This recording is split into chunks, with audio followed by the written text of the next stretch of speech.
আল্লাহ সুবহানাহু ওয়া তাআলা তিন ব্যক্তির সাথে এটা ওয়াদাবদ্ধ, তিন ব্যক্তি আল্লাহর জিম্মায় থাকে।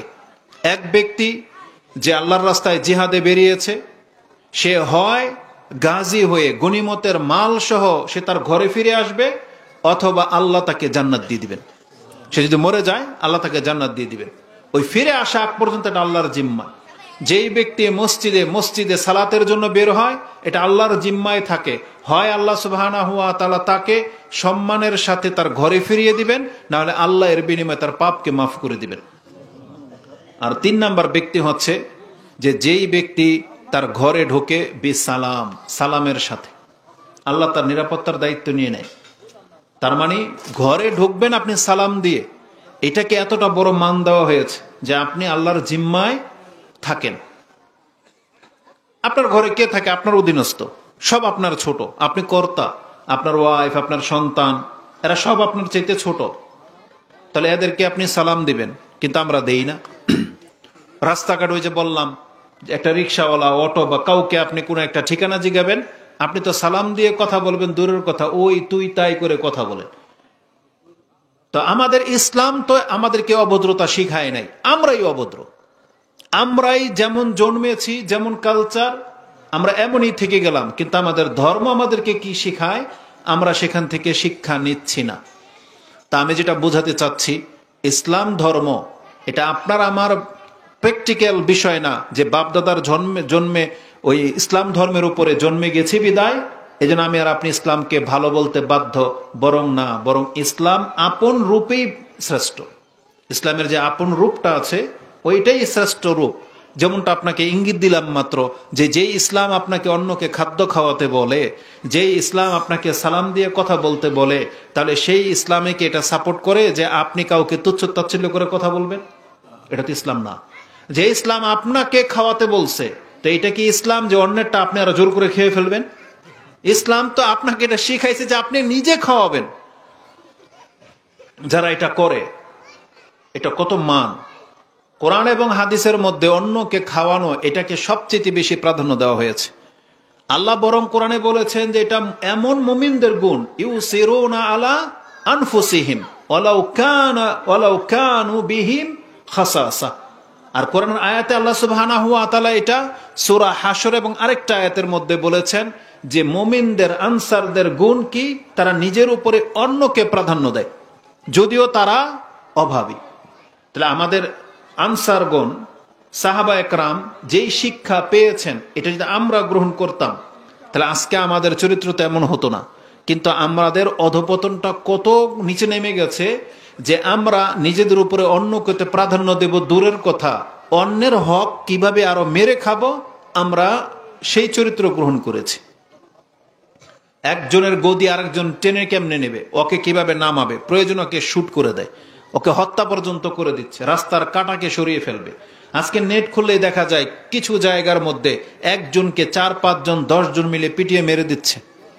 নিশ্চয়ই জুলমের কোনো ব্যাপার আছে। হয় যে লোকটাকে পিটিয়ে মারা হচ্ছে এ কোনো অন্যায় করেছে, এ প্রথমে এর হক নষ্ট করছে, আর না হয় এরা মিলে এক রাস্তা থেকে সরিয়ে দিবে যে ও যাতে পথের কাঁটা হয়ে দাঁড়াইতে না পারে।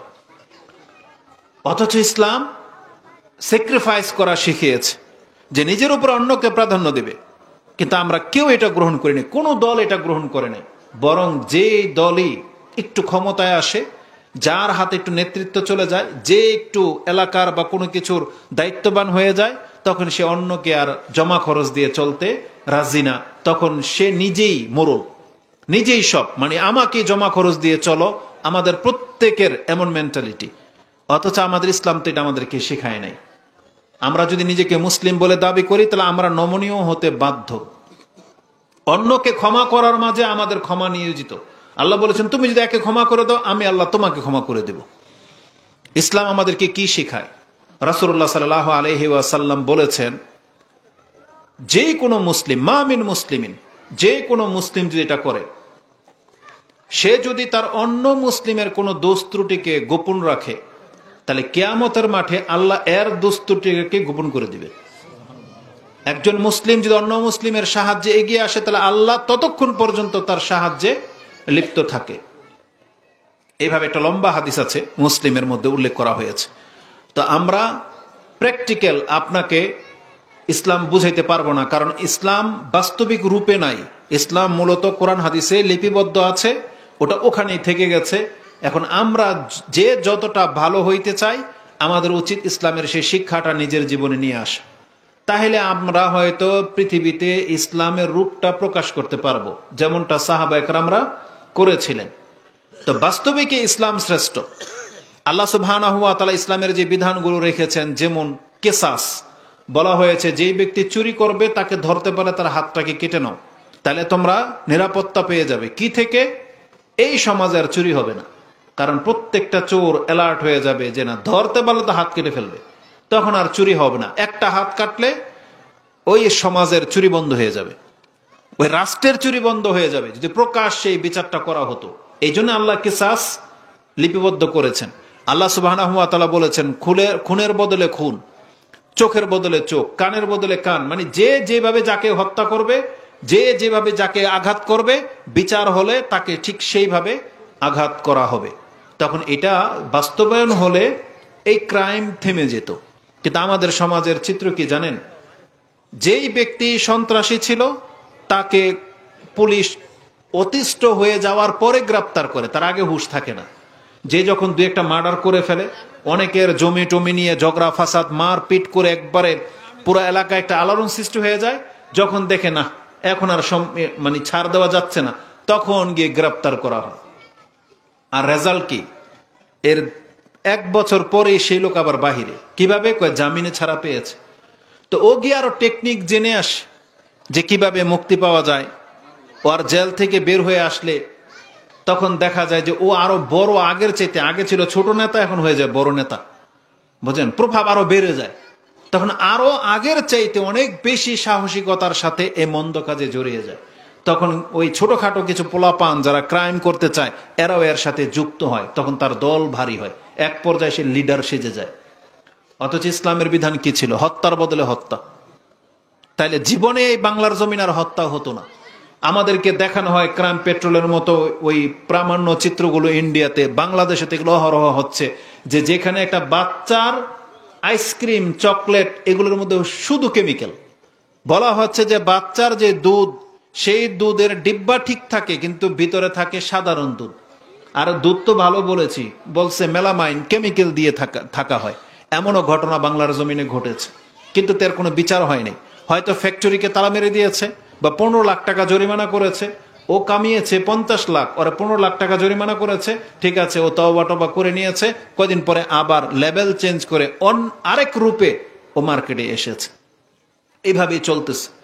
একজন ব্যক্তি যারা দুর্নীতি করে আপনার চোখের সামনে, আমরা তো, আমাদের মাথা কোনোদিন ওই পর্যন্ত যাবে না যে কাঠের গুড়িকে কালারিং করে ওটাতে চা পাতির মেডিসিন মেরে দিয়ে চা পাতি বলে চালিয়ে দেওয়া হবে। এটা আমাদের মতন ব্যক্তির মাথায় এত দূর পর্যন্ত যাবে না। আমরা ভাবিই নাই যে ইটার গুঁড়াকে এটার মধ্যে ঝাঁজ মেরে দিয়ে মরিচের গুঁড়া বলে চালিয়ে দেওয়া হয়। এটা বাংলার সমাজে হয়, এটা আমাদের মাথা অত দূর পর্যন্ত যাবে না।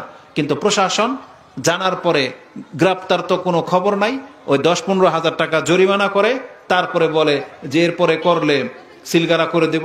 কে শুনে কার কথা?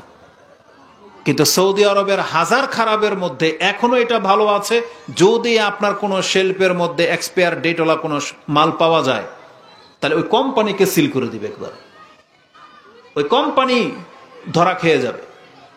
আপনি কি মনে করেন তারা ইসলাম পালন করে না? আপনার কথা আমি মেনে নিলাম যে আপনার নজরে তারা ইসলাম পালন করে না, কিন্তু তাদের একটা ভালো দিক আমি আপনাকে বলি। মিনাতে বা ট্রান্সপোর্টে চায়না থেকে ডিনার সেট এসেছে, 100 পিসের ডিনার সেট, লেখা আছে রয়্যাল অফ জাপান। কি লেখা আছে এখানে? মেড ইন অফ জাপান কিন্তু লেখা হয়নি, মেড ইন জাপান লেখা হয়নি, লেখছে রয়্যাল অফ জাপান। কিন্তু পোর্টে এ পুরো কন্টেনার আটকে দিয়েছে, বলছে মাল আসলো চায়না থেকে, তুই জাপান শব্দটা লিখলি কেন? তারপরে এই কোম্পানি থেকে বলা হয়েছে তোকে স্টিকারের টাকা দিতে হবে। কিসের? প্রত্যেকটা পিস, প্যাকেট না, প্রত্যেকটা পিসের মধ্যে আমরা মেড ইন চায়না এই স্টিকার মারবো, তারপরে তোর মাল এই পোর্ট থেকে বেরোবে। এর যত খরচ আছে, কন্টেনার নিতে চাইলে পুরো খরচ তোকে বহন করতে হবে, বাধ্য। কি মনে করেন? আর আমাদের দেশে হইলে পোর্টে আটকাবে, তল দিয়ে কিছু দিয়ে দিবেন, আপনার মাল আপনার গোডাউনে, বুঝেন? আর সেখানে কি মনে করেন, একটা কন্টেনারের মধ্যে যদি 700 কার্টন থাকে, প্রত্যেকটা কার্টনের মধ্যে 100 পিস, 12 পিস কাপ, 12 পিস ওই পিস প্লেট, প্রত্যেকটার মধ্যে পুরো প্যাকেটকে খোলা হবে, পুরো প্যাকেট থেকে বের করে স্টিকার মেরে আবার প্যাকিং করে যেমন মাল তেমন আপনার গোডাউনে পৌঁছে যাবে। এতটা দায়িত্বের সাথে পালন করা হয়, আজও পর্যন্ত করা হয়, এত দুর্নীতির মাঝেও। তাহলে এরাও তো মুসলিম, এরাও তো উন্নত হচ্ছে দিন দিন। নোংরামের মাঝে এরাদের মধ্যে এখনো ভালো কিছু আপনি পাবেন। এখন পর্যন্ত সেখানকার খাদ্য আপনি নির্দ্বিধায় খেতে পারেন, যে কোনো ড্রিঙ্কস আপনি খেতে পারেন, কারণ আপনার দায়িত্ব সরকার নিয়ে নিয়েছে যে আমাদের দেশের এই ড্রিঙ্কসের মধ্যে কোনো অ্যালকোহল ব্যবহার চলবে না। ধরতে পারলো আর কল্লা শেষ। তাহলে এখন পর্যন্ত আপনি একটা soft drinks, Pepsi, Coca Cola এগুলো খেতে পারেন সেখানে, কারণ সেখানে অ্যালকোহলের 0 মাত্রা পর্যন্ত অ্যালাউ নাই, আর এটার দায়িত্ব নিয়ে নিয়েছে সরকার। কিন্তু আমাদের দেশে যা খুশি তা হয়, অথচ আমরাও তো মুসলিম। তা আমরা যদি ওদের চাইতে বেটার ইমানদার মুসলিম হয়ে থাকি, তাহলে আমাদের এগুলো বাস্তবায়ন কবে হবে? কবে? এটা খুব রেয়ার যে আমি আপনাদের কাছে বলতেছি, এটা স্বপ্ন। অথচ ইসলাম এটাই দাবি করে যে যেখানে মুসলিমরা থাকবে সেখানে কোনো দুর্নীতি থাকবে না, যেখানে অন্যের হক নষ্ট করা হবে না। কারণ মুসলিম মানে জ্ঞানী, আর মুসলিম তো ওই ব্যক্তিকে বলা হবে যার কাছে ইসলামের জ্ঞান আছে, যে ব্যক্তি ইসলাম মেনে চলবে। কিন্তু আমরা এই থিওরি নেই নাই, এই শর্ত নেই নাই। আমরা নিয়েছি যে মুখের মানে চোরের মার বড় গলা, যে আমি আমার জবান দিয়ে বলবো আমি মুসলিম, তাতে দুনিয়া আমাকে যা বলে বলুক। যার ফলে আমরা সালাত আদায় করি না, ইসলামের চেরানাও পালন করি না, তারপরে আমরাই নাকি পাক্কা মুমিন। যে ব্যক্তি বেনামাজি তাকে জিজ্ঞেস করেন, সে বলবে আমি নামাজ পড়ি না, তাতে কি হয়েছে, আমার ইমান ঠিক আছে। বুঝেন? বেনামাজি ইমান ঠিক। এই হলো আমাদের সমাজের চিত্র। তো প্রত্যেকটা জিনিস আপনি যদি এক একটা করে বিচার করেন, তাহলে বুঝতে পারবেন যে আমাদের সমাজের চিত্রটা আর ইসলামের শিক্ষার সাথে এটা কত বৈপরীত্যের মধ্যে রয়েছে। বরং আল্লাহ সুবহানাহু ওয়া তাআলা আমাদেরকে জানিয়েছেন, ইসলাম এটা আল্লাহর পক্ষ থেকে মনোনীত দিন। কোনো ব্যক্তি শুধু জন্মসূত্রে মুসলিম হলেই তার নাজাত নাই, বরং তাকে ইসলাম পালন করতে হবে। কোরআনে আল্লাহ সুবহানাহু ওয়া তাআলা বলেছেন, তার মধ্যে একটা হলো আল্লাহ বলেছেন, অমাইয়াবতাগি গায়রাল ইসলাম দীনান ফালাই ইউকবালা মিনহু ওয়া হুয়া ফিল আখিরাতি মিনাল খাসিরিন। যেই ব্যক্তি ইসলাম ছাড়া অন্য কোনো মতাদর্শ তালাশ করবে, তার কাছ থেকে আল্লাহ ভালো কিছু গ্রহণ করবেন না, আর এই ব্যক্তি হবে পরকালে সব থেকে ক্ষতিগ্রস্তদের একজন। যেটা আপনি সূরা আলে ইমরান 3 নম্বর সূরার 85 নম্বর আয়াতে পেয়ে যাবেন। এবং আল্লাহ সুবহানাহু ওয়া তাআলা বলেছেন, এই ইসলামের মধ্যেই আল্লাহর সন্তুষ্টি নিয়োজিত রয়েছে। যে আয়াতটি সূরা মায়দাতে আছে, আজ থেকে 1400 বছর পূর্বে আল্লাহ সুবহানাহু ওয়া তাআলা ইসলামকে পরিপূর্ণতা দান করেছেন, যে ইসলামের নতুন কোনো বিধান চেঞ্জ হবে না। 5 ওয়াক্ত সালাত 5 ওয়াক্তই থাকবে, শুধু 1 মাস সিয়াম ফরজ রমজান মাস এটাই বহাল থাকবে, 2.5 টাকায় জাকাত এটাই বহাল থাকবে, আর চেঞ্জিং আসবে না। এটা বলে দিয়ে আল্লাহ বলেছেন, আল ইয়াউমা আকমালতু লাকুম দীনাকুম ওয়া আতমামতু আলাইকুম নি'মাহ। আমি তোমাদের জন্য ইসলামটাকে পূর্ণ করে দিলাম এবং আমার পক্ষ থেকে নেয়ামত তোমাদেরকে পরিপূর্ণ করে দিলাম। তারপরে আল্লাহ বলেছেন, ওয়া রাদিতু লাকুম আল ইসলাম দীনান। আর আমি তোমাদের উপরে তখনই সন্তুষ্ট হব যখন তোমার মধ্যে ইসলাম থাকবে, কারণ আমি ইসলামের উপরেই সন্তুষ্ট, অন্য কোনো বিধানের উপর আমি সন্তুষ্ট না। এটা আল্লাহ সুবহানাহু ওয়া তাআলা স্পষ্ট জানিয়ে দিয়েছেন। আর ইসলাম কি? সেটা হচ্ছে কোরআন এবং সুন্নাহ। কোরআনে যেটা নাজিল হয়েছে এবং আমাদের নবী মুহাম্মদুর রাসূলুল্লাহ সাল্লাল্লাহু আলাইহি ওয়াসাল্লাম আমাদেরকে যে শিক্ষা দিয়েছেন, এই সমন্বয় হচ্ছে ইসলাম। এর বাইরে ইসলাম নাই। ব্যক্তির চিন্তা, এটাকে ইসলাম বলা হয় নাই যে আপনার চিন্তা থেকে যত উন্নত চিন্তা করে আপনি দেশকে পরিচালনা করবেন, একটা থিওরি দিবেন যে আমার কাছে এটা বেটার মনে হয়, এটার নাম ইসলাম না। ইসলাম হচ্ছে বর্ণনার নাম, যেটা কোরআন এবং হাদিসে বর্ণিত রয়েছে। এর খেলাফ যদি আপনি এক কদম হাঁটেন, আপনার কাছ থেকে এটা আল্লাহ কোনোদিন গ্রহণ করবে না, কারণ আল্লাহ স্পষ্ট ভাষায় জানিয়ে দিয়েছেন। তো এটা হচ্ছে ইসলামের মূলনীতি। এই ইসলাম যারা গ্রহণ করবে, এই ইসলাম মূলত আসছে আমাদেরকে ক্ষমা করার জন্য। এটা হবে আজকের বিষয়ের মূল। আমি জাস্ট ইসলামের একটু ধারণা দিলাম। আমরা যারা নিজেদেরকে মুসলিম বলে দাবি করি তারা যেন ইসলামটাকে মেনে চলার চেষ্টা করি। এই জন্য আপনার কাছে এটা বললাম যে শুধু জন্মসূত্রের কারণে আমরা বলি না যে ইসলাম শ্রেষ্ঠ, বরং বাস্তবিকই ইসলামের প্রত্যেকটা বিধান হচ্ছে শ্রেষ্ঠ। প্রত্যেকটা বিধান হচ্ছে আমাদের নাজাতের উপায়। প্রত্যেকটা বিধান হচ্ছে একে অপরের হক ঠিক রাখার বিষয়। এটা হচ্ছে ইসলাম। এজন্য ইসলাম কারো হকের ক্ষেত্রে কোনো কারচুপি করে নাই, কারো হককে ছোট করা হয় নাই। মালিককে বলা হয়েছে তোমার ওয়ার্কারের ঘাম শুকিয়ে যাওয়ার আগে তার বেতন দিয়ে দাও, তার পারিশ্রমিক দিয়ে দাও। তাহলে ইসলাম এই ওয়ার্কারের জন্য শ্রেষ্ঠ ধর্ম হওয়া উচিত ছিল কিনা? কিন্তু এই ওয়ার্কার একটাও ইসলাম পালন করে না। অধিকাংশ ওয়ার্কার দেখবেন যারা মাটির কাজ করে, যারা বিল্ডিং কনস্ট্রাকশনের কাজ করে, যারা গার্মেন্টসের শ্রমিক, যারা এই যানবাহনের ট্রান্সপোর্টগুলোতে কাজ করে, ম্যাক্সিমাম ব্যক্তি তারা সালাত পড়ে না।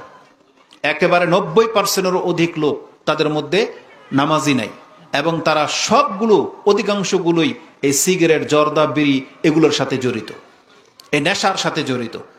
তারপরে তাদের মুখের ভাষা সবসময় খারাপই থাকে, ভালো ভাষা তারা ব্যবহার করতে শিখেই নেই। যত রকমের মূর্খামি আছে তাদের মধ্যে পাওয়া যায়, উশৃঙ্খলতা তাদের মধ্যে আছে। মহিলা সংক্রান্ত বিষয়, একটাকে ছাড়া আর একটাকে বিয়ে করে, বিয়ের নামে মিলেমিশে থাকে, একটা মেসের মধ্যে এক রুম ভাড়া করে, একজনে গার্মেন্টসে চাকরি করে, একজনে অটো চালায়, দুইজনে পাশাপাশি সিট নিয়ে ভাড়া করে থাকে।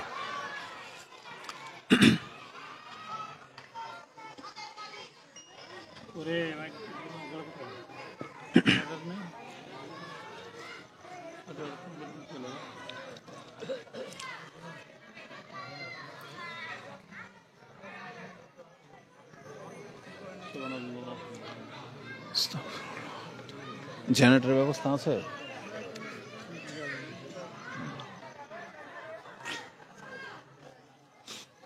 তো যারা আয়োজন করছেন কথা হয়নি।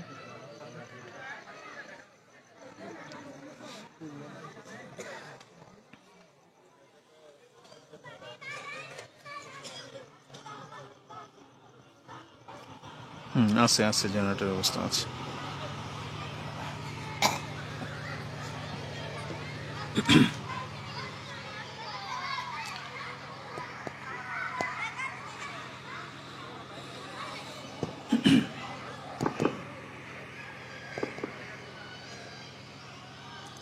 আলহামদুলিল্লাহ আলা কুল্লি হাল। তো আপনারা কি কথা বুঝতে পারতেছেন? তো কথা হচ্ছে যে ইসলাম এটা আল্লাহ সুবহানাহু ওয়া তাআলার পক্ষ থেকে মনোনীত একটি ধর্ম, মনোনীত দিন। এটাকে পালন করতে হবে। তো যারা ইসলামকে মেনে নিয়েছেন বা মেনে নেবেন, আপনাকে যে জিনিসটা আজকে দেখাবো সেটা হচ্ছে ইসলামের মূল বিষয়টাই হলো নাজাত। মানে ইসলাম এসেছে আমাদেরকে মুক্তি দেওয়ার জন্য। ইসলামের প্রত্যেকটা বিধানের মধ্যে ক্ষমা জড়িত। ক্ষমা, আপনি যে কোনো কাজ করবেন তার মধ্যে ক্ষমা। এই ক্ষমাটাকে আল্লাহ সুবহানাহু ওয়া তাআলা মূল করেছেন, যে কোনো ব্যক্তি ইসলামটাকে গ্রহণ করে নেবে তাকে প্রথমে ক্ষমার ওয়াদা করা হয়েছে, যে তাকে ক্ষমা করে দেওয়া হবে। ইমাম মুসলিম রাহিমাহুল্লাহ তিনি তার ইমানের অধ্যায়ে হাদিস এনেছেন, আমর ইবনে আস রাদিয়াল্লাহু তাআলা আনহু তিনি যখন ইসলাম গ্রহণ করবেন তখনকার ঘটনা। তিনি অসুস্থ অবস্থায় খুব কান্না করতেছেন, যখন মরে যাবেন খুব কান্না করতেছেন। অন্যদিকে ফিরে তার আত্মীয় স্বজন, এই পাশে তার ছেলে আব্দুল্লাহ তাকে বলতেছেন যে আব্বা আপনি কান্না কেন করেন? আপনি তো রাসূলুল্লাহ সাল্লাল্লাহু আলাইহি সাল্লামের খুব কাছের সঙ্গী ছিলেন, তার জুতা বহন করতেন। আপনাকে রাসূলুল্লাহ সাল্লাল্লাহু আলাইহি সাল্লাম কত সম্মানজনক শব্দ বলেছেন, এইটা বলেছেন, ওটা বলেছেন। তখন আমর ইবনে আস তিনি মুখ খুলেছেন যে কেন আমি কান্না করি। তখন তার ইসলাম গ্রহণ করার দিনের কথাটা তিনি উল্লেখ করেছেন যে আমি এই জন্য কান্না করি কারণ আমি যদি জাহিলিয়াতের অবস্থায় মরে যাইতাম তাহলে আমার কি হতো। এই মুহাম্মদুর রাসূলুল্লাহ সাল্লাল্লাহু আলাইহি ওয়াসাল্লাম যিনি নবী হয়ে আসছেন, অথচ আমি তাকে শত্রু মনে করতাম, আমি তাকে মেরে দিতে চেয়েছিলাম। এটা আমার মনের তামান্না ছিল যে আমার সবচেয়ে বড় ইচ্ছা যে একে আমি হত্যা করব। রাসূল সাল্লাল্লাহু আলাইহি ওয়াসাল্লামকে। কেন?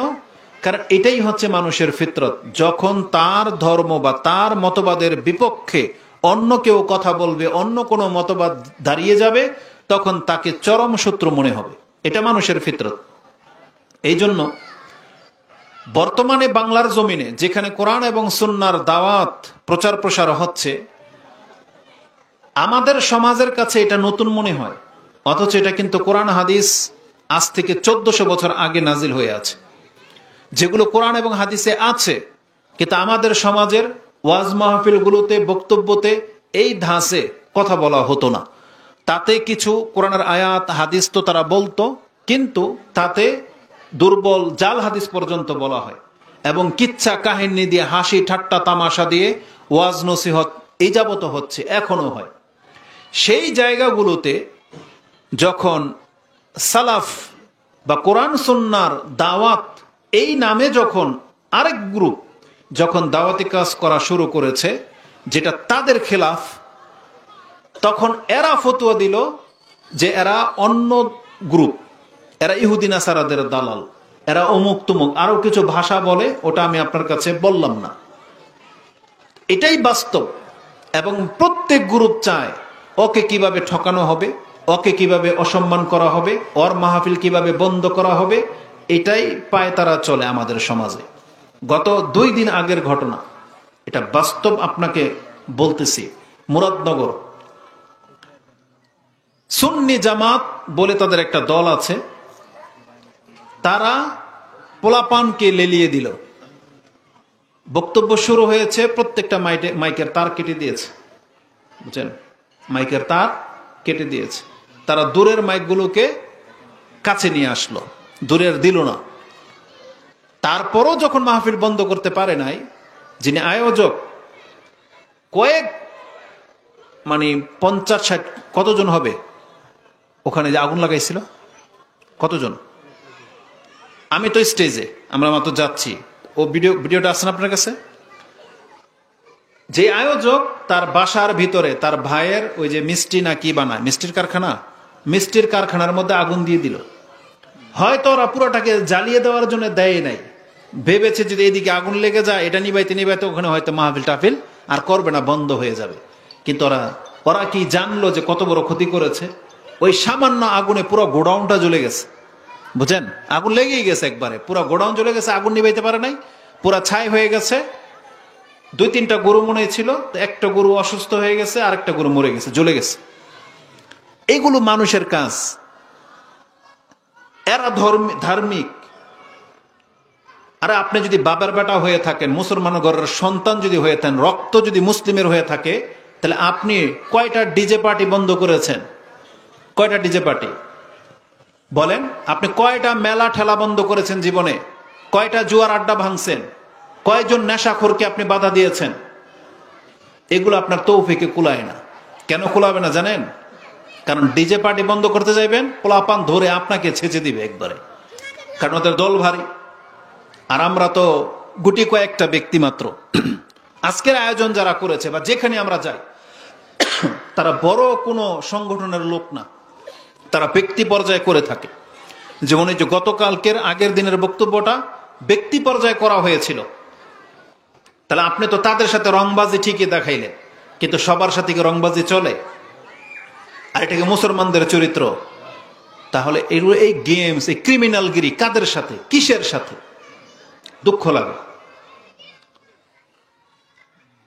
এই ব্যক্তির কি দোষ ছিল যে তার বাড়িতে গিয়ে আগুন লাগিয়ে দিল? এটার সাথে কি সম্পর্ক কি আপনার? তাহলে এমন লাঞ্ছিত একটা জাতি আমাদের মধ্যে বসবাস করি আমরা, যে হক আর বাতিল বোঝাবুঝি নেই, কান পরা দিয়ে দিয়েছে, ওটার উপরেও নাচে। আরে আপনাকে আগে কথা শুনতে হবে, যে কথা কি বলে, সিদ্ধান্ত কালকে নেবেন যে কথা কি ভুল ছিল না সঠিক ছিল। আপনি না শোনার আগে সিদ্ধান্ত নিয়ে নিলেন এটা ইহুদিদের দালাল। জীবনে আপনি ইহুদি দেখছেন? আপনাদের এমন কে আছে বাস্তব নিজের চোখে ইহুদি দেখেছেন বাংলার জমিনে? কেডা আছে? হাত তোলেন তো দেখি। তাহলে আপনার হুজুররা যখন বলে এরা ইহুদিদের দালাল, আপনি তো মেনে নিলেন। আপনি ইহুদিও চেনেন না, দালালও বোঝেন না, কিন্তু আপনার হুজুরের কথা আপনি নাচেন। ইহুদিরা আমাদের মতো মুসলিমদের বেশ বসে এসে কথা বলবে? ইহুদিদের আর খাইলে কোনো কাজ নাই, আর আপনাদের হুজুরদের বিরুদ্ধে গেলে ইহুদিদের দালাল হয়ে যাব? লজ্জাও লাগে এদের বিপরীত কথা বলতে, তো দুঃখ লাগে। তো কথা হচ্ছে যে কোরআন এবং সুন্নাহ এটা আপনাকে বুঝতে হবে। তো ইসলাম আমাদেরকে যে নীতি শিক্ষা দিয়েছেন, আমাদেরকে সেই নীতিতে ফিরে আসতে হবে। আপনি বিশ্বাস করেন আর না করেন, বিলিভ মি অর নট, আপনাকে জানতে হবে মুসলিম ঘরে জন্ম হলেই জান্নাত পাওয়া যায় না। আপনাকে ইসলাম মানতে হবে, শিখতে হবে। আপনাকে শিখতে হবে, মানতে হবে, তাহলে আপনার নাজাত আছে। নাহলে জন্মের ভিত্তিতে আল্লাহ কাউকে জান্নাত দিবেন এই কথা কোরআনও নয়, হাদিসও নয়। এটা একটা আপনার ভ্রম মাত্র। কারণ যদি জন্মের ভিত্তিতে জান্নাত নির্ধারণ থাকতো, তাহলে আল্লাহ ইহুদি নাসারা হিন্দুদের ঘরের বিবাহ হইলে ওদেরকে সন্তান দেওয়া এটা অনুচিত ছিল। ওদের ঘরে ওরা সবাই লাওয়ারিস হইতে হইতো, ওদের মানে কি বলে সন্তানহীন হওয়া দরকার ছিল। কারণ সন্তান হইলেই তো জাহান্নামে যাবে। সব সন্তান মুসলমানের ঘরে হওয়া উচিত ছিল, কিন্তু আল্লাহ সুবহানাহু ওয়া তাআলা তিনি এই নিয়মই বানান নাই যে মুসলিমের ঘরে জন্ম হলেই জান্নাতি আর হিন্দুর ঘরে জন্ম হলেই সে জাহান্নামী। এই নিয়মটাই নেই, বরং এটা আমরা বানিয়েছি। বরং ইসলামের নিয়ম হলো যেই ব্যক্তি আল্লাহর ইবাদত করবে সেই ব্যক্তি মুসলিম বলে গণ্য হবে। যেই ব্যক্তি আল্লাহর ইবাদত করবে না, সে মুসলিমের ঘরে জন্ম হতে পারে কিন্তু তার পরিচয়টা মুসলিম হবে না। এর বাস্তব উদাহরণ কি জানেন? আমরা ভালো মুসলিম না নূহ আলাইহিস সালাম ভালো মুসলিম ছিলেন? নূহ আলাইহিস সালাম কি শুধু মুসলিম ছিলেন? তিনি আল্লাহর রাসূল, প্রথম রাসূল, পৃথিবীর প্রথম রাসূল নূহ আলাইহিস সালাম। আর তার ছেলে তাহলে কি হবে? একজন রাসূলের ছেলে, তাই না?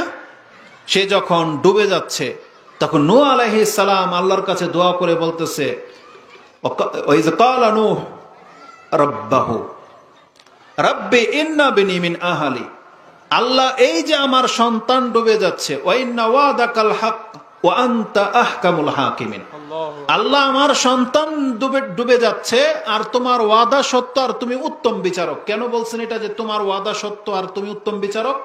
কারণ আল্লাহ বলেছিলেন যে আমি নবীদেরকে লাঞ্ছিত করব না, মানে আমি মুসলিম এবং মুসলিমদেরকে আমি লাঞ্ছিত করব, মানে মুসলিম পরিবার সব। তাহলে আল্লাহ তোমার ওয়াদাও তো সত্য, তো আমার ছেলে যে ডুবে যাচ্ছে, তবে আমি জানি না, তবে তুমি তো উত্তম বিচারক, ফয়সালাকারী, কি ফয়সালা হতে পারে এটা? তখন আল্লাহ সুবহানাহু ওয়া তাআলা নূহ আলাইহিস সালামকে বলতেছেন, ইয়া নূহ ইন্নাহু লাইসা মিন আহলিক ইন্নাহু আমালুন গায়রু সালিহ, হে নূহ এটা তোমার সন্তান হইতেই পারে না, কারণ সে তো অসৎ কাজে লিপ্ত। বুঝেন, কোরআনে আল্লাহ সুবহানাহু ওয়া তাআলা এটা উল্লেখ করেছেন। কোরআনে আপনি কোথায় পাবেন? সম্ভবত সূরা ইউনূসের 49, 50, 48, 49, 50 এই আয়াতগুলোতে পাবেন। 40-এর পরে গেলেই পাবেন যে আল্লাহ সুবহানাহু ওয়া তাআলা বলেছেন, ইয়া নূহ ইন্নাহু লাইসা মিন আহলিক, এই ব্যক্তি তোমার পরিবারের কেউ না, অথচ তার জন্মের সন্তান।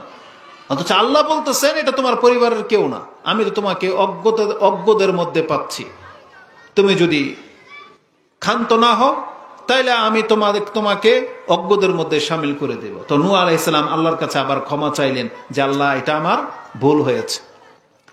তার মানে নিজের ঘরের সন্তান হলেই যে তাকে আপনি মুসলিম বলে চালিয়ে দিবেন, এটা আল্লাহ সুবহানাহু ওয়া তাআলার নীতির খেলাফ। কারণ আল্লাহ সুবহানাহু ওয়া তাআলার কাছে আমল এবং ঈমানের সম্পর্ক আছে, যার ফলে মুহাম্মদুর রাসূলুল্লাহ সাল্লাল্লাহু আলাইহি ওয়াসাল্লাম তার মেয়ে ফাতেমাকে কথা বলেছিলেন, ইয়া ফাতিমাতু বিনতে মুহাম্মদ সালিনি মিন মালি মা শিত, আমার সম্পত্তি থেকে দুনিয়াতে যদি তোমার কিছু চাওয়ার থাকে এখন চেয়ে নাও, আমি মুহাম্মদ দুনিয়াতে তোমাকে কিছু দিতে পারবো। লা উগনি আনকি মিনাল্লাহি শাইআ, তবে কিয়ামতের মাঠে আমি আল্লাহর দরবারে তোমাকে কিন্তু কোনো উপকার করতে পারবো না। ধরো তুমি ফেসে গেলে, তোমার কর্মের কারণে আল্লাহ তোমাকে আটকিয়ে দিল, তুমি বলতে পারবে না যে আমার পিতা তো শ্রেষ্ঠ নবী আল্লাহ, আমি তো মুহাম্মদ সাল্লাল্লাহু আলাইহি ওয়াসাল্লামের মেয়ে, রাসূল বলেছেন আমি সেই ক্ষেত্রে তোমার কোনো উপকারে আসবো না। কেন তিনি এটা বলেছেন? তার মানে রাসূলুল্লাহ সাল্লাল্লাহু আলাইহি ওয়াসাল্লাম বুঝাতে চেয়েছেন না, কর্ম দিয়ে আপনাকে জান্নাত পেতে হবে, আপনার কর্ম দিয়ে, ঈমান এবং কর্ম লাগবে আপনাকে জান্নাত পেতে হলে। এজন্য আমাদেরকে এই গোলক ধাঁধা থেকে বের হয়ে আসতে হবে। আজকে আমরা মুসলিম ঘরের সন্তান হওয়া সত্ত্বেও আমাদের বেশভূষা চলাফেরা সব ইহুদি নাসারাদের মতো, সব ওদের মতো পোশাক পরা, ওদের মতো বিয়ে শাদিতে অনুষ্ঠান করা। আজকের ঘটনা, খুতবা দিয়ে যখন আসছিলাম বনশ্রী হয়ে আসছিলাম, এই বনশ্রীতে একটা আমাদের এক দিনী ভাইয়ের সাথে মিট করার জন্য আমাদের গাড়ি পার্কিং করা অবস্থায় ছিল, পাশেই ছিল আপনার কি বলে বিয়ে শাদী যেটাতে হয় কমিউনিটি সেন্টার। সেখানে দাঁড়ানোর মতন অবস্থা নাই। একজন ভদ্র কোনোদিন এই ধরনের পরিবেশে দাঁড়াইতে পারে না। সেখানকার মহিলাদের যে ড্রেস আপ, এটা দেখার পরে কোনো যুবকের রক্ত ঠিক থাকবে এটা হইতে পারে না। আমরা গাড়িটাকে আরো 10 হাত দূরে নিয়ে দাঁড় করালাম, অপেক্ষা করলাম। কিছুক্ষণ পরে দেখি পুরো মিউজিকের সাথে ব্যান্ড পার্টি আসতেছে, ঘোড়ায় চড়ে ড্যান্স করতে করতে মহিলারা। এটা বর্তমানে এটা মুসলিম সোসাইটি, মুসলিম সমাজ, এটা কোনো হিন্দুর বিয়ে হচ্ছিল না। বোঝেন এটা কোন ধর্ম থেকে নিয়েছেন আপনি, কোন ধর্ম থেকে? এরপরে আপনি মুসলিম। আমাদের সমাজে বিয়ে শাদী হলে আমরা দেখি বরকনকে রিসিভ করার জন্য আগে থেকে পাটা বিছিয়ে রাখা হয় ডিজাইন করে। তারপরে বরকন আসলে বাড়ির মহিলারা তারা ওই ধান দুবলা দিয়ে বরণ করে নেয়। আমরা ওই যে চাল ঝাড়, এটাকে কুলা বলি, আপনারা কি বলেন? কুলা। ওটার মধ্যে ধান নেয়, দুব্বা ঘাস নেয়, আম পাতা নেয়, সরিষার তেল নেয়, পুতাও নেয়। আচ্ছা বলেন তো এগুলোর সাথে মুসলিমদের বিয়ের কি সম্পর্ক? আমার মনে হয় কোনো হিন্দুও যদি দেখে ও হাসবে, খুবই, আর এটা তো আমাদের ধর্মেও নাই। বুঝেন না? আমরাও তো এত কিছু করি না, অথচ আপনি বলতেছেন আমি মুসলিম। একই কালার কাপড় পরে মোটরসাইকেলে বসিয়ে আপনার গার্লফ্রেন্ডকে, খালতো বোন, মামাতো বোনকে নিয়ে আপনি ছুটলেন তেলাই। আর কার বিয়া? আব্দুল্লাহর বিয়া। বুঝেন, আল্লাহর বান্দার বিয়া। আস্তাগফিরুল্লাহ। প্রত্যেক শুক্রবার আসলে যুবকরা যেটা করেন, মোটরসাইকেল নিয়ে আপনার গার্লফ্রেন্ডকে নিয়ে ফুচকা খাওয়াইতে যেতেই হবে। আপনি এটাকে পাপ মনে তো করেন না, মনে করেন এটা রোমান্স, তাই না? ইংলিশ শব্দ, এটা বললে আর কি হয়, একটু ফিলিংস আসে। রোমান্স। বেহায়ামি বললে তো একটু গায়ে লাগে, তাই না? ফাহেসা বললে, কোরআনের ভাষা বললে নোংরামি, ফাহেসা, এটা একটু গায়ে লাগে। কিন্তু যদি বলেন যে রোমান্স, তাইলে মনে হয় একটু এনজয় চলে আসে। কিন্তু মুসলিমদের তো এগুলো চরিত্র হওয়া উচিত ছিল না। এই সামান্য রোমান্স আপনাকে মারাত্মক ক্ষতির দিকে নিয়ে যাবে। মারাত্মক ক্ষতি। কি ক্ষতি? প্রথম তো আপনি ইসলামের বিধানটাকে ছুঁড়ে ফেলে দিয়েছেন। আপনি নিজেকে ওই বস্তুবাদীদের মতো পেশ করে দিলেন। বস্তুবাদী মানে দুনিয়াবি লোকদের মতো। আপনার কি তখন একটু খেয়াল আসে যে এটা বড় পাপ, এটা আমি খেয়ানত করতেছি? এইভাবে কি বিয়ের স্বাদ আপনার থাকবে? এই মেয়েকে বিয়ে করলে কি আপনি আদৌ তৃপ্তি পাবেন? তৃপ্তি পাবেন না।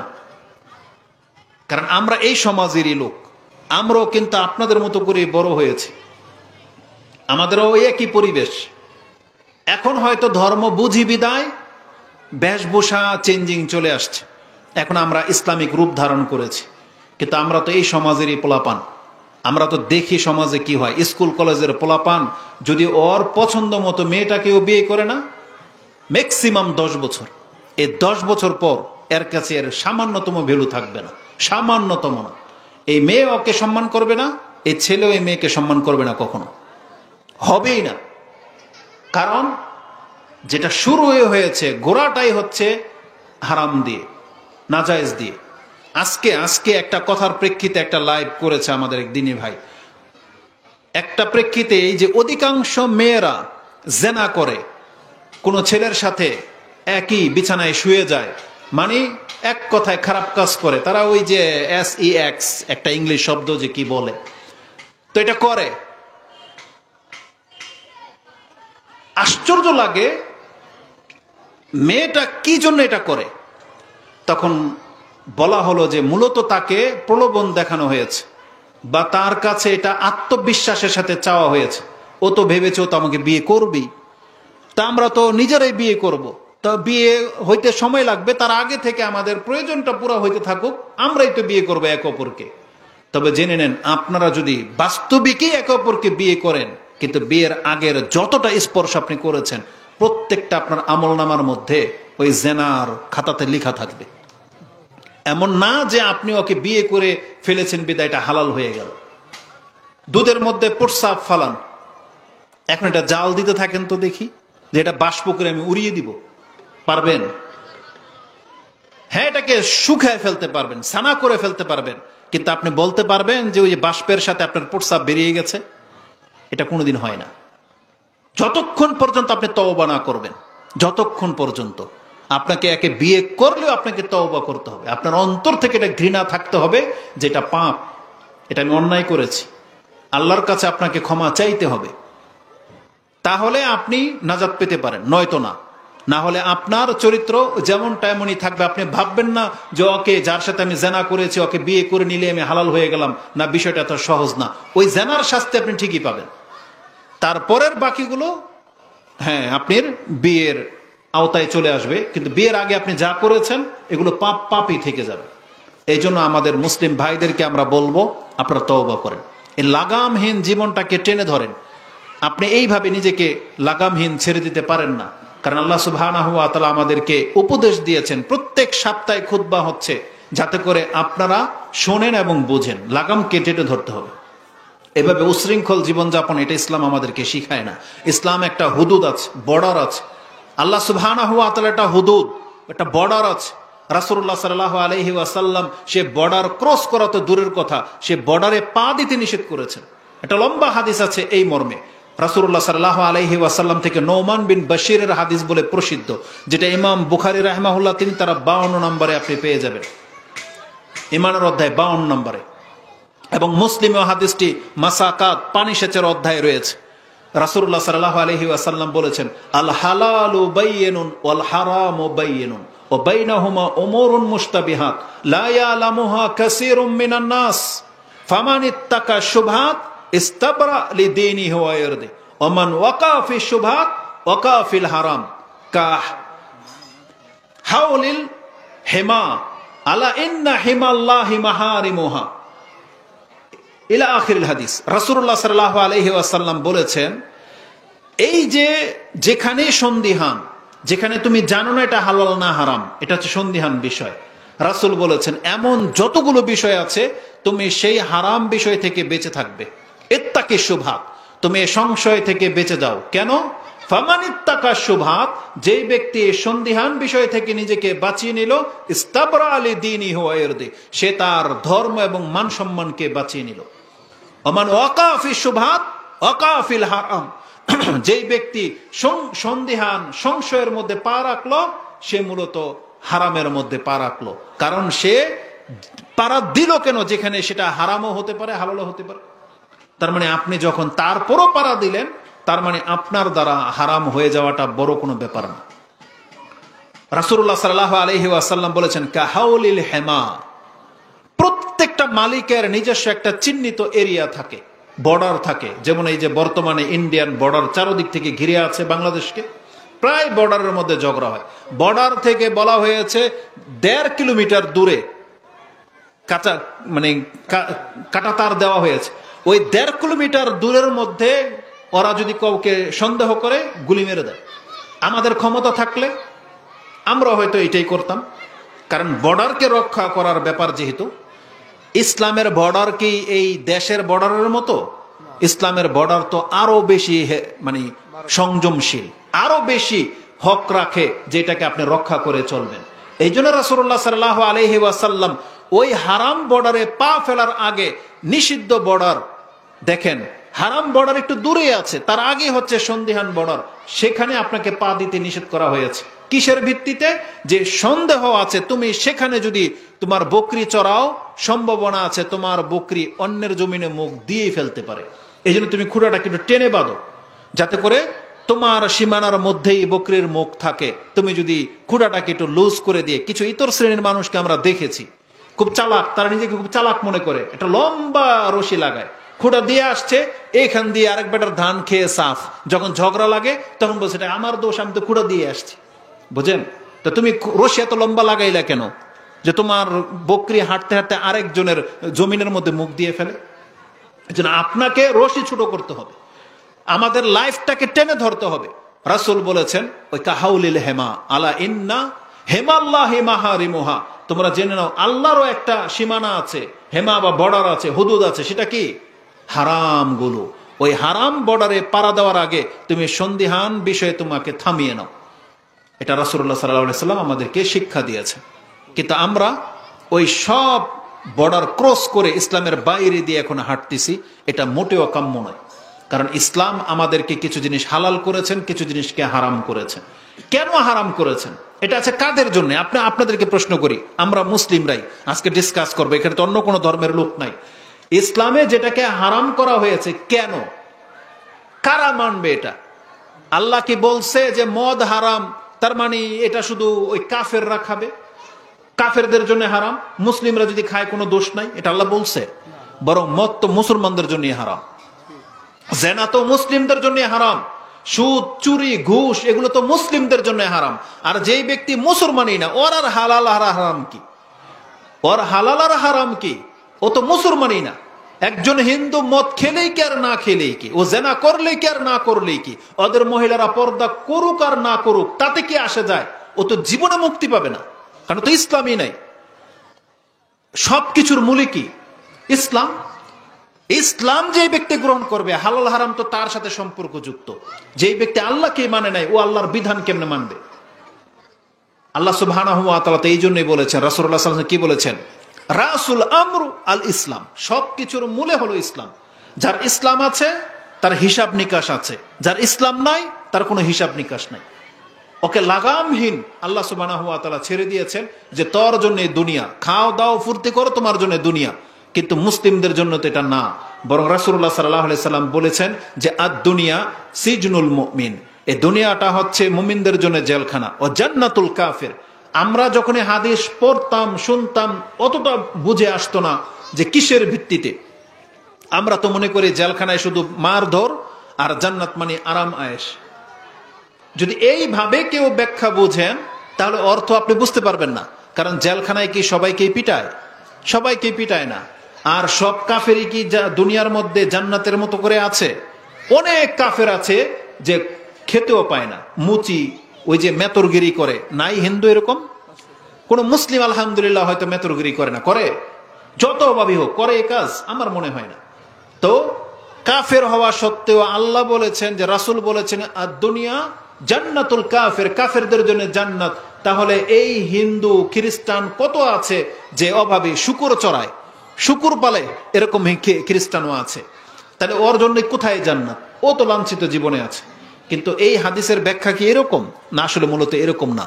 এখানে জান্নাত আর জেলখানা বলে আল্লাহ সুবহানাহু ওয়া তাআলা দুইটা চিন্তাকে বুঝিয়েছেন। জান্নাত মানে হচ্ছে ফ্রিডম লাইফ, তার মানে সেখানে কোনো না নাই, না মানে মামনু কোনো শব্দ নাই, আপনাকে নিষেধ করা হবে এমন কোনো কিছু জান্নাতে নাই। মানে আপনাকে লাগাম খুলে দেওয়া হবে। যেমন ধরেন একটা ঘোড়াকে, একটা গরুকে লাগামহীন হয়ে যদি তাকে জমিনে ছেড়ে দেওয়া হয়, এখন ওর মর্জি, ও যা খুশি করুক, মালিক ওকে ছেড়ে দিয়েছে। জান্নাতটা হলো তাই। আমাদেরকে সেখানে ওই যে আল্লাহর যে বর্ডারের মধ্যে আমরা আছি, আমাদের যে লাগাম পরিয়ে দেওয়া হয়েছে, এই লাগাম অবস্থায় যদি আমরা মরতে পারি, জান্নাতে ঢোকার সময় আল্লাহ আমাদের কাছ থেকে সে লাগামকে খুলে নেবেন। তখন আপনাকে সেখানে দাড়ি রাখা বাধ্যতামূলক কিছু হবে না। কারণ জান্নাতীদের কোনো পুরুষের গায়ে কোনো পশমই থাকবে না, কোনো চুলই থাকবে না। যেটাতে আপনি অপছন্দ করেন, জানি না সেই লাইফটা কেমন হবে, কিন্তু সেখানে কোনো চুল থাকবে না বলা হয়েছে। এত সুন্দর করে আল্লাহ সুবহানাহু ওয়া তাআলা এক একটা জান্নাতের চেহারা করে দিবেন। আপনি কি মনে করেন? যেমন মহিলাদের গালে কোনো দাড়ি হয়, পশম হয়, কিছু কিছু ব্যতিক্রম মহিলাদের মোজ গজায়, এটা আমরা দেখেছি। কিন্তু নেচার কি? নেচার পুরুষ দাড়িওয়ালা হয়, মহিলারা দাড়িবিহীন হয়, তাদের পশম নাই। ঠিক আল্লাহ সুবহানাহু ওয়া তাআলা জান্নাতে প্রত্যেকটা মানুষকে, পুরুষকে আল্লাহ পশমহীন করে দিবেন, কোনো পশম গজাবে না। চামড়া থাকবে একেবারে নিড এন্ড ক্লিন বলা হয়েছে, চমকাবে পূর্ণিমার চাঁদের মতো। প্রত্যেক জান্নাতের প্রথম দল 70,000 মানুষ, প্রথম দল, তারা জান্নাতে এক কদমে ঢুকবে। আল্লাহ সুবহানাহু ওয়া তাআলা কাউকে সম্মান দিতে গেলে কিভাবে দেয় দেখেন। 70,000 মানুষকে যদি বলা হয় তোমরা প্রথম জান্নাতি, আর যদি 1, 2, 3 করে ঢুকানো হয় সিরিয়াল ভাবে, তাহলে ওই যে যার নাম্বার 70,000-এ পড়বে, সেও কিন্তু প্রথম চান্সেরই জান্নাতি, কিন্তু তার সিরিয়াল পড়তেছে 70,000 মানুষের পর। কিন্তু আল্লাহ সুবহানাহু ওয়া তাআলা তাকে পর্যন্ত সম্মান দিয়েছেন। এই জন্য জান্নাতের দরজাকে এত বড় বানানো হয়েছে, এত বড় বানানো হয়েছে যে এই 70 জন ব্যক্তি একসাথে এক কদম দিবে, প্রত্যেক লোক জান্নাতে ঢুকতে পারবে। সবাই কাঁধের এক কাঁধের উপর আরেকজনের কাঁধ, এইভাবে কাঁধ দিয়ে কাতার বন্দী হয়ে, যেভাবে নামাজ দাঁড়ায় এইভাবে তারা নামাজের মতো করে কাতার বন্দী হয়ে সবাই প্রথম কদমে জান্নাতে ঢুকবে। আর তাদের চেহারা বলা হয়েছে পূর্ণিমার চাঁদের মতো উজ্জ্বল হবে। তাদের প্রত্যেকের চেহারা একবারে পূর্ণিমার চাঁদের মতো হবে। সেই জান্নাতে আল্লাহ সুবহানাহু ওয়া তাআলা দুইটা কথা বলেছেন, লা মাকতুমাতিন ওয়ালা মামনুয়া। আল্লাহ বলেছেন জান্নাতের নেয়ামত সম্পর্কে, জীবন সম্পর্কে তুমি শুধু দুইটা কথা শুনে রাখো, লা মাকতুমাতিন ওয়ালা মামনুয়া। জান্নাতে তোমার কাছ থেকে কোনো নেয়ামত বিচ্ছিন্ন হবে না, তার মানে কোনোদিন হারিয়ে যাবে না। যেমন আজকে যৌবনের তাড়নায় তো এই মানুষগুলো পাপ করে। যুবক বয়সে চামড়ার একটা গ্লেজ থাকে, যুবক বয়সে ওই যৌনতার একটা চাহিদা থাকে, ক্ষমতা থাকে, যুবক বয়সে রক্তের একটা গরম থাকে, যার ফলে মানুষ মারামারিতে লিপ্ত হয়, কারো কথা সহ্য হয় না, কিছু হলেই ঝগড়া লেগে যেতে চায়। যৌবনের তাড়নার কারণে মহিলা থেকে সে বাঁচতে পারতেছে না, আর গ্লেজ থাকার কারণে মহিলারাও তাদের ফিতনায় পড়ে যাচ্ছে। এটা সবটাই হলো চামড়ার খেলা। তো এই দুনিয়াতে এটা দেওয়া হয়েছে, কিন্তু আপনি কি দেখতে পাচ্ছেন যেই লোকটা 60 বছর হয়ে গেছে তার চামড়া কি আর ওই 18 বছর মেয়ের মতো চামড়া? কিন্তু উনিও কিন্তু একটা সময় খুব সুন্দর ছিল, সুন্দরী ছিল, কিন্তু সে তার রূপ হারিয়েছে। দুনিয়াতে যে নিয়ামত সে পেয়েছিল এটা হারিয়েছে। কিন্তু আল্লাহ কি বলেছেন, লা মাকতুয়াতিন, জান্নাতে এটা হবে না। তোমাকে যে রূপ দেওয়া হবে এটা স্থায়ী, যে বয়স দেওয়া হবে স্থায়ী। ধরে নেন আমাদেরকে বলা হয়েছে 32 কি 33 বছরের ব্যক্তি হিসাবে জান্নাতে আমাদেরকে ওই বয়সের করে জান্নাতে প্রবেশ করানো হবে, 32 কি 33, এবং প্রত্যেক ব্যক্তিকে পূর্ণ যৌবন দেওয়া হবে, পূর্ণ যৌনতার ক্ষমতাও দেওয়া হবে। এবং বলা হয়েছে এটা তার কাছ থেকে জীবনে কোনোদিন এটার শেষ হবে না, কোনোদিন শেষ হবে না, শুধু বাড়বে, কমবে না। লা মাকতুমাতিন। এখন যার গায়ে শক্তি আছে, যৌবন আছে, বাংলার জমিনে সে একটা বিয়ে করতে পারবে, দ্বিতীয় বিয়ে করতে গেলে তার উপরে কেলেঙ্কারি লেগে যাবে, বোঝেন না? আপনি ভণ্ডামি করেন তাতে মহিলাদের কোনো আপত্তি নাই, বিয়ে করলে সমস্যা। অথচ ইসলামে যেখানে আপনাকে ক্ষমতাবান থাকলে, ইনসাফ করতে পারলে আপনাকে 4টা পর্যন্ত আল্লাহ সুবহানাহু ওয়া তাআলা বিয়ে করার অনুমতি দিয়েছেন। কেন? এটা কি মহিলাদেরকে ঠকানোর জন্য? না, বরং আপনার চরিত্রকে ঠিক করার জন্য। আপনি 4টা নিয়ে থাকেন, কিন্তু আপনি তো 10টা মেয়ের জীবনকে নষ্ট করেছেন। ওর চেয়ে বেটার ছিল না যে আপনি 4 জন নিয়ে থাকেন? কিন্তু আপনি 4 জনকে নেই না থেকে আপনি, আমাদের বাংলার জমিনে তো এমনও কলেজ আছে যে 100টা মেয়ের সাথে ও জেনা করে কেক কেটে উৎসব পালন করেছে। ঘটনা ঘটে নাই? তাহলে আল্লাহ সুবহানাহু ওয়া তাআলার বিধানটাই ও মেনে নিত যদি, ও যদি 4টা বিয়ে করতো, কি মনে করেন?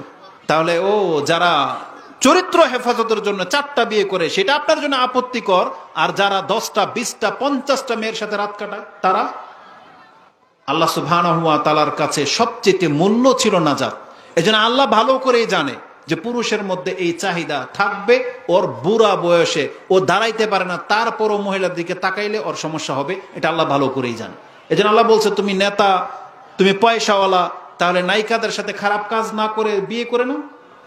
আমাদের নেতারা যদি ইসলাম পালন করত তাহলে ওদের লুচ্চামি করার চাইতে তো এই বিয়ে করাটা শ্রেষ্ঠ ছিল না? কিন্তু ওরা বউয়ের কাছে হিরো সাজতে গিয়ে, পোলাপানের কাছে একবারে একজন মানে পারফেক্ট বাবা, আমার বাবা হচ্ছে পারফেক্ট, কিন্তু এর বাবা ওই ড্যান্স পার্টি করে, যা খুশি তা করে। যখন কেলেঙ্কারি ধরা পড়ে তখন এগুলো প্রকাশ পায়। আল্লাহ গোপন সময় চাইবেন যে আল্লাহ তুমি আমার পাপগুলোকে গোপন করে দাও। এটা অনেক বড় একটা ব্যাপার। আর আপনি নিজেও যদি গোপন রাখেন, তারপর যদি এখন তওবার রাস্তায় ফিরে আসেন, আপনার জন্য মর্যাদা কি জানেন? যেই পাপ কেউ করে ফেলেছেন, হয়ে গেছে, আপনি প্রকাশ করেন নাই, আপনি জেনে নেন কিয়ামতের মাঠে আল্লাহ আপনাকে বলবে যে তোমার এই পাপটা আমি আল্লাহ গোপন করে রেখেছিলাম, আজকে তোমাকে আমি ক্ষমা করে দিলাম। এটা আল্লাহ সুবহানাহু ওয়া তাআলা করবে। কিন্তু যেই ব্যক্তি প্রকাশ করে দেয়, এই ব্যক্তিকে জাহিরুন ইয়া রাসূলুল্লাহ, প্রকাশকারী কারা? তখন রাসূলুল্লাহ সাল্লাল্লাহু আলাইহি ওয়াসাল্লাম বলেছেন রাতের অন্ধকারে কোন একজন ব্যক্তি এটা করেছে, হয়তো কোনো পাপ করেছে, চুরি করেছে, কোনো একটা অশ্লীল কাজে লিপ্ত ছিল, আল্লাহ সেটাকে গোপন রেখেছিল, কিন্তু দিনের বেলায় এই ব্যক্তি উমুককে বা শাস্তি পাবেই পাবে। অথচ ভদ্রতা কি ছিল?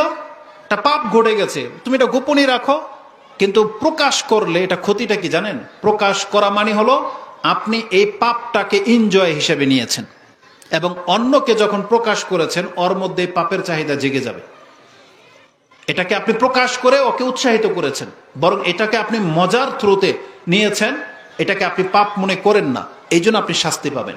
কিন্তু পাপ ভুল যে কোনো ব্যক্তির দ্বারা হতে পারে, সেটা যদি হয়ে যায় গোপনীতে রেখে দিবেন, আল্লাহর কাছে তওবা করে নেন, আল্লাহ আপনাকে ক্ষমা করবে। তাহলে এই হাদিসটা যেটা আল্লাহর রাসূল সাল্লাল্লাহু আলাইহি সাল্লাম বলেছেন যে পাপ করে যে ব্যক্তি প্রকাশ করে তাকে আল্লাহ কখনোই ছাড়বে না, আর যারা প্রকাশ্যে পাপ করে তাদের কি হবে একবার ভাবেন তো। একজন ব্যক্তি তার গার্লফ্রেন্ডকে রাতে নির্জনে কিস করেছে, কেউ জানে না, ও প্রকাশ করে নাই, সম্ভাবনা আছে আল্লাহকে ক্ষমা করবে যেহেতু লজ্জিত। আর যেই ব্যক্তি ওর গার্লফ্রেন্ডকে জড়ায় ধরে প্রকাশ্যে মোটরসাইকেল নিয়ে দাবড়ে বেড়ায়, ওর কি হবে? আপনি চিন্তা ভাবনা করে কাজ করবেন। এই জন্য মুসলিমদের কখনই উচিত না প্রকাশ্যে পাপে লিপ্ত। যারা প্রকাশ্যে রাস্তা দিয়ে হাঁটেন আর সিগারেট, বিড়ি, জর্দা, তামাক টানতেই থাকেন, আপনি চিন্তা ভাবনা করে পথ চলা উচিত ছিল আপনার। এটা যদি হারাম হয় তাহলে আপনি হচ্ছেন প্রকাশ্য হারামখোর। প্রকাশ্য হারামখোর কথাটা আপনি শুনে রাখেন, আপনি হবেন প্রকাশ্য হারামখোর। তাহলে কি করে আপনাকে আল্লাহ ক্ষমা করবে আপনি বলেন, কি করে? এই জন্য পাপ অবশ্যই প্রকাশ করে করা উচিত না, সেটা যত বড় পাপ হোক বা যত ছোট পাপ হোক। আপনি পাপ করবেন না এটাই মূল, কিন্তু হয়ে যেতে পারে, কিন্তু চেষ্টা করবেন যেটা যেন প্রকাশ না পায়। উদ্যত্ততা আল্লাহ একদম পছন্দ করে না। কোনো ব্যক্তি পাপ হয়ে যাবে, আল্লাহর কাছে ক্ষমা চাবে, এটাই নিয়ম, আল্লাহ তাকে ক্ষমা করবে, এটা আল্লাহ ওয়াদা করেছেন। কারণ আমরা কেউ ফেরেশতার মতো হইতে পারবো না।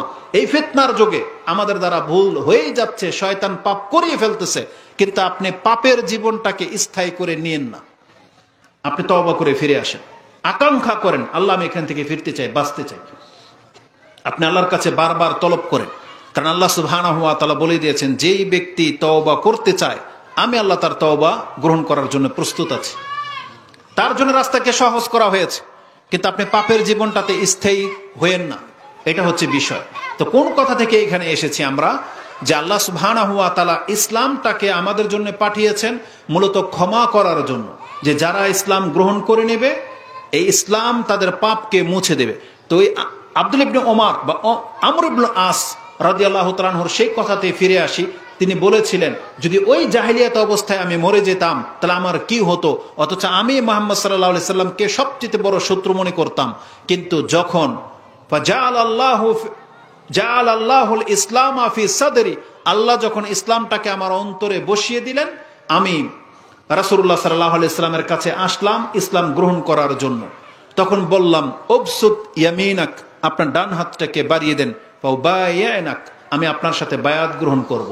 ফাবাসাতা ইয়ামিনাহু, রাসূল তার ডান হাতটাকে বাড়িয়ে দিলেন। ফাকাবাতু ইয়াদি, কিন্তু আমি আমার হাতটাকে টেনে নিলাম।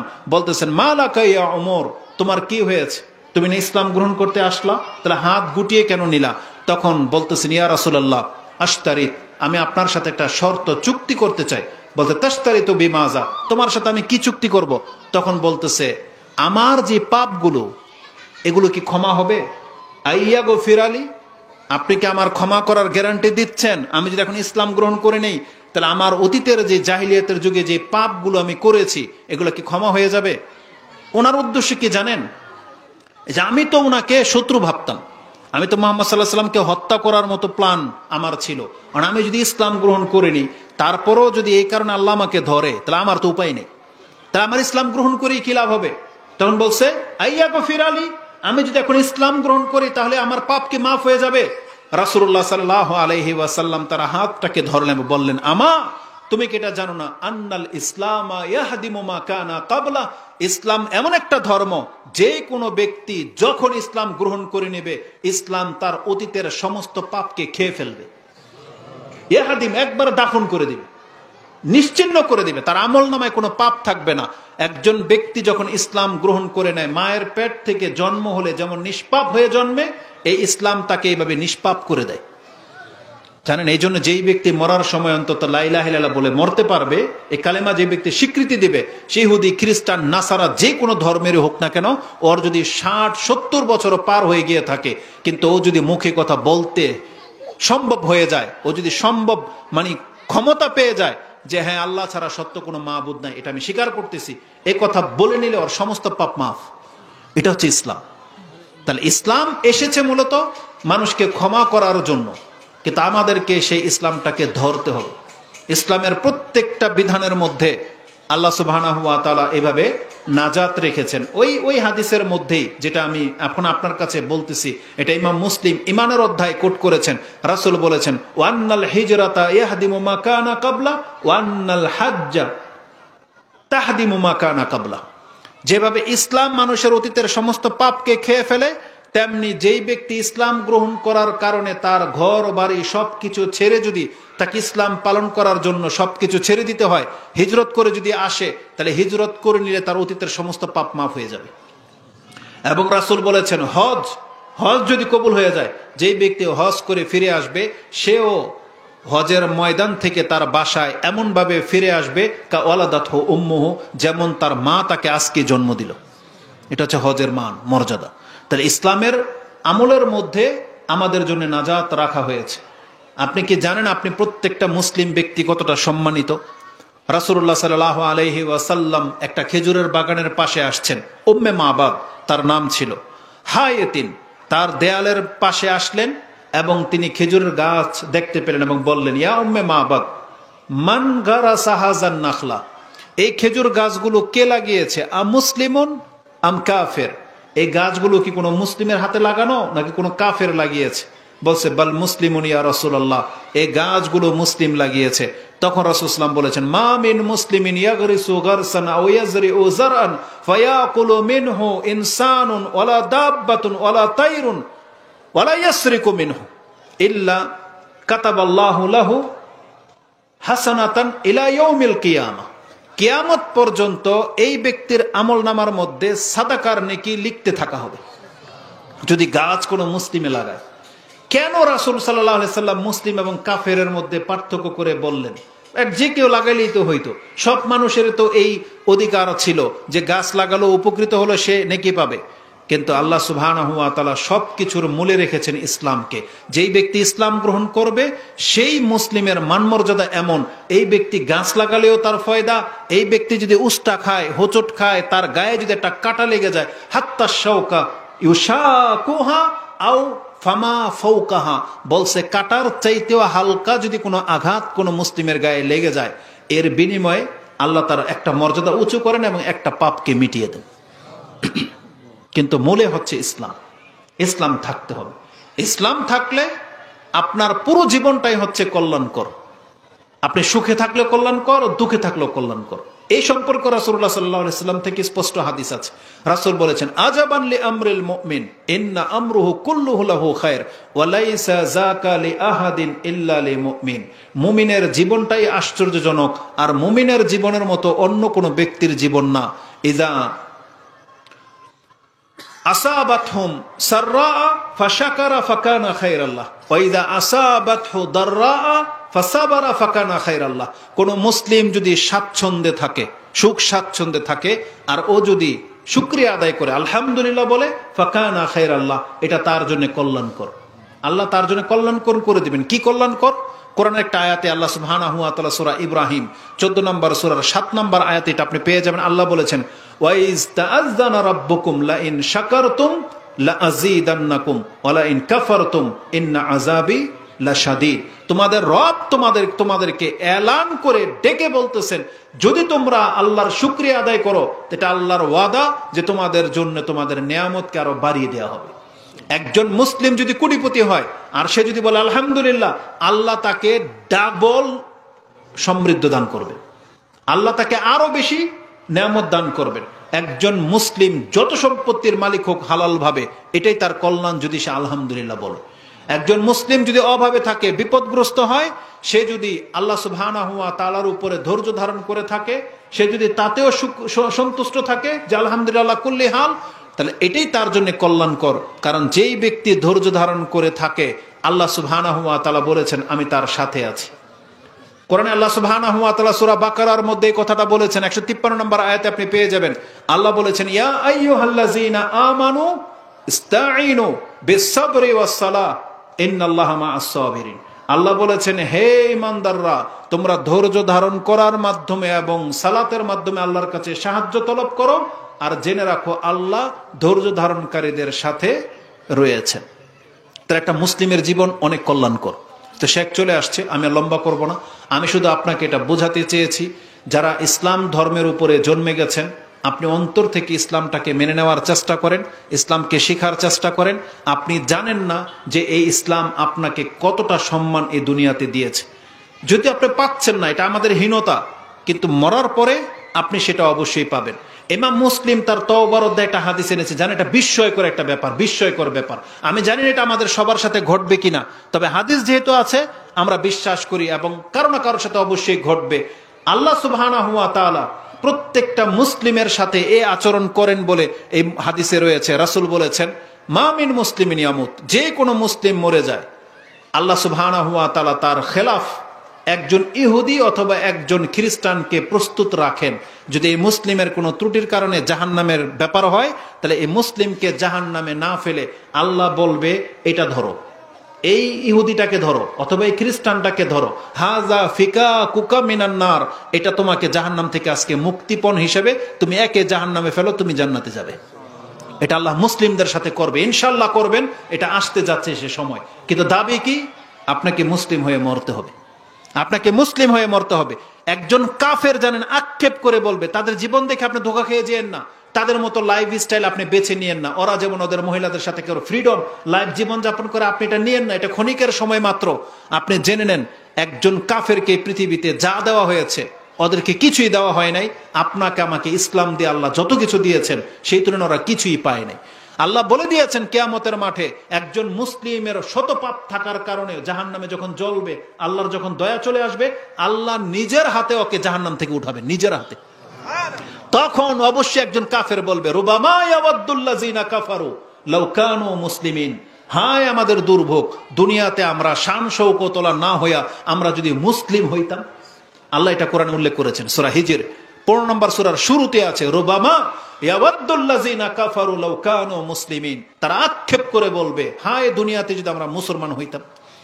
আর আজকে মুসলিমত্বটাকে আপনি মূল্যায়ন করতেছেন না, এটা মেনে নেওয়ার মতো না। আল্লাহ তুমি আমাদেরকে মুসলিম হওয়ার তৌফিক দান করো, এবং আমাদেরকে আল্লাহ সুবহানাহু ওয়া তাআলার সাথে মুসলিম হয়েই সাক্ষাৎ করতে হবে। এটাই আল্লাহ আমাদের সাথে ওয়াদা করেছেন যে তুমি মুসলিম না হয়ে কিন্তু মইরো না। আল্লাহ তুমি যেমন আমাদেরকে মুসলিম ঘরে সৃষ্টি করেছো, আল্লাহ মৃত্যুর সময় যেন আমরা কালেমা পড়তে পারি, আমরা যেন মুসলিম হয়ে তোমার সাথে